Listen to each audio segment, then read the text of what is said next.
Today we're going to read Lila and the Crow, written by Gabrielle Grimard. This is Lila and the Crow. Lila has just moved to a new city. Every day she goes outside, sits on the sidewalk, and scratches at the dirt with her stick. A crow calls from across the road. She traps bugs in a jar, then lets them go. She plays hopscotch on the empty road. Lila wishes she had a friend. But this morning, she gets up early, dresses, and leaves the house.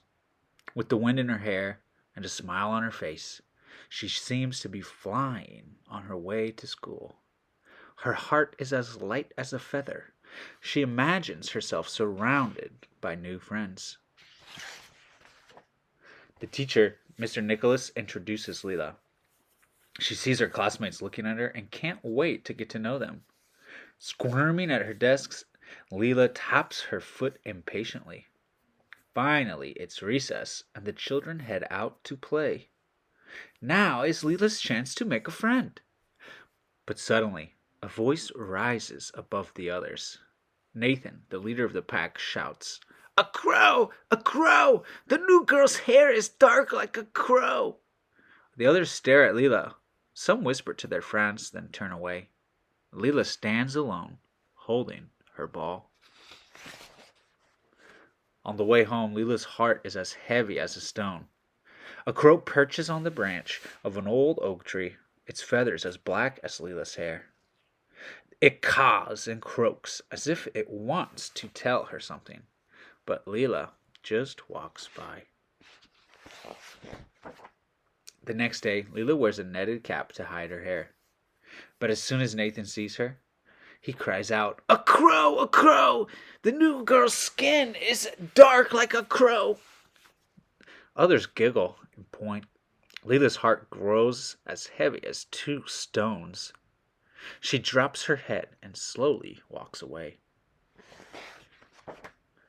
As Lila heads home after a long, lonely day, the crow watches. Lila looks up, but keeps walking.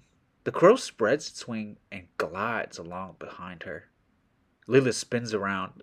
"Leave me alone!" she yells. She doesn't want company, not even a bird. The third day, Lila goes to school wearing her cap and sweater with a very, very high neck that she pulls up over her chin. Nathan peers at her for a moment, then he shouts, "A crow! A crow! The new girl's eyes are dark like a crow!" A few others laugh, quietly at first. Then more children join in, and the laughter gets louder. Lila's heart grows as heavy as 3 stones. She sits at the edge of the playground until recess ends. After school, Lila kicks at everything in sight. Dead branches, dead leaves, and stones lying on the ground. The crow is watching her again. This time it lands on the path and hops towards her. Lila picks up a stone. As she hurls it at the bird, it flies away. Every day now, Lila hides under her cap, inside her sweater, behind dark glasses. She plays alone at recess and sits by herself at lunch. After school, she runs home as quickly as she can. Weeks go by. The great autumn festival will soon be here. The children chatter excitedly about the costumes they're going to wear. All except Lila, who dreams of having an invisibility cloak so she can disappear forever.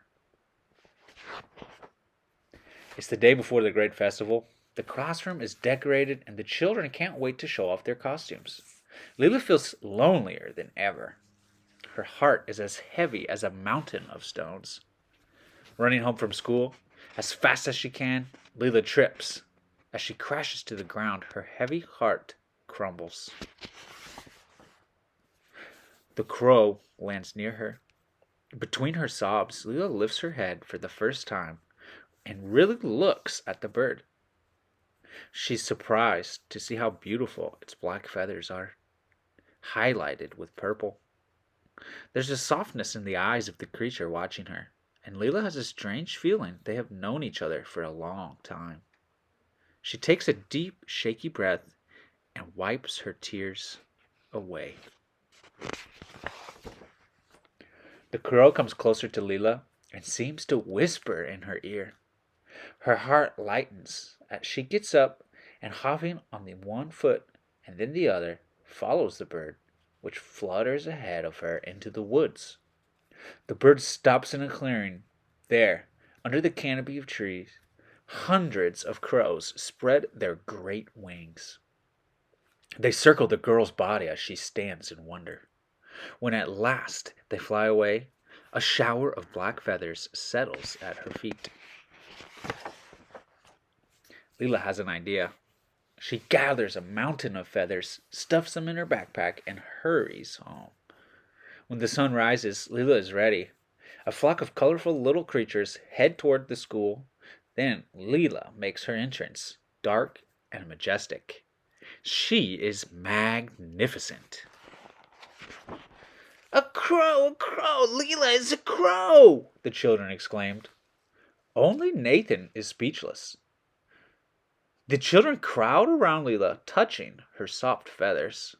At that moment, her heart soars. Lila is still called Crow, but she doesn't mind. Now, there's something different about Mr. Nicholas's class. The end.